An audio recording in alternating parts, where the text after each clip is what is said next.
பரங்கிக்காய் விதையெல்லாம் எடுத்துகிட்டு தோல் சீவிட்டு இப்படி கட் பண்ணிக்கணும்.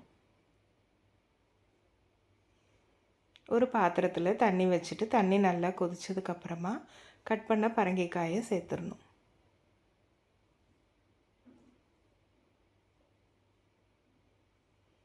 மூணு ஸ்பூன் பொட்டுக்கடலை, காரத்துக்கு தேவையான வரமிளகா, உப்பு, பெருங்காயத்தூள், புளி, 1 ஸ்பூன் கடுகு, 1/2 கப் தேங்காய், கொஞ்சமாக மஞ்சத்தூள் சேர்த்துட்டு மிக்சியில் நல்லா நைஸாக அரைச்சிக்கணும். சட்னி ஆட்டம்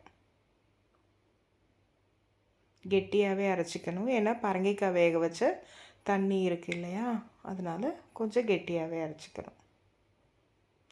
பரங்கிக்காய் வெந்ததுக்கப்புறமா நல்லா சூடு ஆறுனதுக்கப்புறம் அரைச்ச விழுதை சேர்த்துட்டு கடுகு கருவேப்பிலை தாளித்து போட்டு நல்லா மிக்ஸ் பண்ணிடணும்.